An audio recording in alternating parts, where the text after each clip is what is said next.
Hi, welcome or welcome back to my channel. If it's your first time here, I officially welcome you to this channel. If you're a returning subscriber, welcome back, my G. So you know the drill. Please leave me a comment down in the comment section below so that I can notice you and share my love with you. So my name's Nora Chisenga. I create content based on mind care tips, lifestyle, and faith-related content. Apart from that, I am a mental health advocate, and I've also picked up one, which is the love advocate. Guys, I want to be known as the love advocate. After this video, you will know why I want to be known as the love advocate.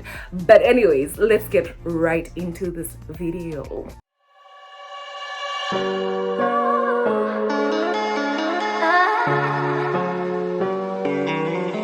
So in today's video, we're basically talking about how love is the language that we need to speak in order for us to succeed in everything that we need to do. Okay, so this is in the faith corner. If you are an OG on this channel, this is not so strange. The 2022 vision board, I think you even know this quote here that I wrote on my vision board, which says love is the language stronger than hate, which I got from a verse in 1 Corinthians, which talks about I can have faith to move mountains, but without love I have nothing. In order for us to understand this theory, like, I have this favorite quote, is a favorite phrase that I love to say, saying love is the language that our hearts can speak, and we can all understand, regardless of the language that we speak, regardless of the religion, regardless of the tribe, the race.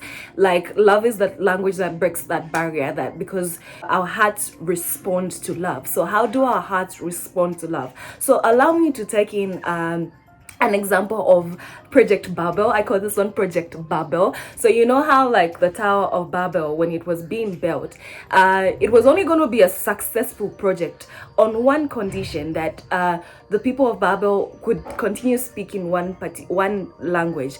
The moment that God brought in confusion upon the people and they started to speak different languages, it became a failed mission. So to say, it became a failed project. They could no longer continue with what they wanted to build. You know, you might have a perfect skill, you might have like a perfect skill for your career, for the services that you offer, but if you do not have love, if you do not pour love, the service, the skill that you are offering, if it does not speak love, it will be difficult for people to respond to it. So it's not the skill that people respond to mostly, it's the love that you're pouring into your work. Let's say if there's no love in that particular thing that you were doing, what comes in is frustration. So remember, the moment that God caused confusion amongst the people, they could no longer understand each other. So it was like, what are you saying? Let's say maybe Bemba, I'm trying to communicate to Bemba, to somebody who's speaking Lozi who cannot understand Lozi,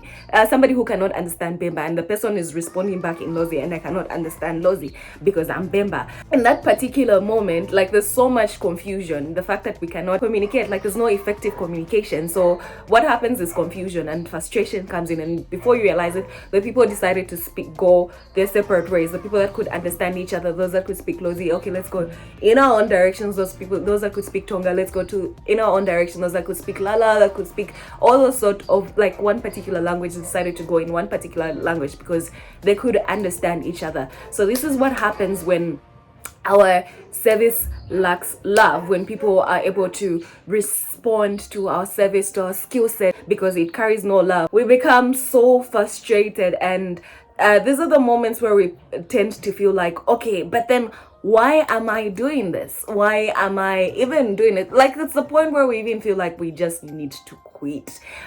Because it just becomes like there's just so much frustration. So that should be a checklist. Like, that should be a checklist to let you know that whenever frustration pours in, that should be a checklist to let you know that whatever you're doing does not have love. You need to bring back love, because we are human beings that were created to respond to love. Look at what Christ did on the cross. He did it out of love.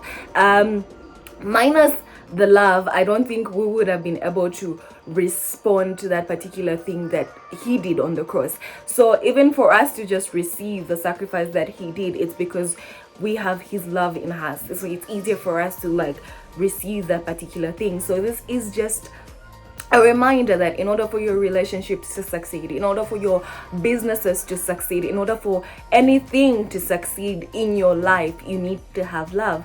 Minus love in that particular thing, definitely it's gonna be a failed project. Yeah, so definitely your love advocate is gonna be back, because you know how we live in a generation that despises anything to do with love. Because if you hear the word love, what follows after that is hurt and disappointment and everything. So yeah, and I am definitely here to change the narrative, because we all need love to survive this world. We cannot do it without love. But anyways, thank you for watching, and I hope this has been helpful. And don't forget to give this video a thumbs up, and don't forget to share it with somebody, and don't forget to tell people about this channel so that we can grow together. Anyways, I will see you in my next video. Bye bye.